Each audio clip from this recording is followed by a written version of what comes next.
来看高雄轻便铁路的真爱码头站昨暗电梯故障，一个80多岁老大人掉伫电梯超过1点钟，市紧急几工记录拢无人回应。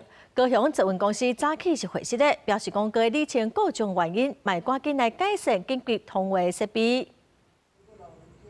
电梯里面卡人，对，有一个老人家在里面。消防人员半暝11点半接到通报，来到真爱码头站的轻铁电梯，现场是一位80岁查甫人，因为电梯的定位无对到所在，因此门拍袂开。经消通报高捷公司，等到电梯厂商到柜甲人救出来，已经是23关点的12点半。加在虽讲电梯内面真热，不过通风无问题，经过检查时段也无啥要紧。受困的时段表示，伊有做过兵，所以第一时间也真冷静。有生气紧急通报，所以一直拢无人进，落尾伊才会卡119。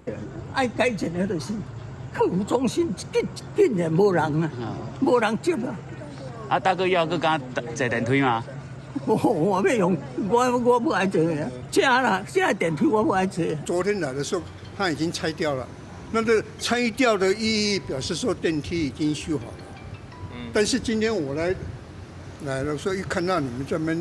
我说，那这个不保险。时段讲有较紧急电话，不过拢无人接。事后高捷表示，航空中心这边拢无收到电话，因嘛是119通报才知影。故障的电梯顶礼拜5才拄做保养，到底是时段操作通报的做法唔对，也是通报系统有问题？高捷强调，后续会加强电梯的维护管理，甲紧急通报的相关标识。高捷公司不会去苛责旅客说是不是有可能使用方式上面有没有什么出入，但是我觉得。让旅客没有联系到我们，那就是我们可能在相关的标志设计指引上面或许是不足的，所以这部分我们会自行检讨，加强改进。真爱码头站的轻铁上尾班是11点外，不过电梯是24点钟开放，因为出代志的时间附近少人行搭，后续是不是调整电梯开放的时间？高捷表示，这部分需要个研议。记者柯家族赵阳高永昌报道。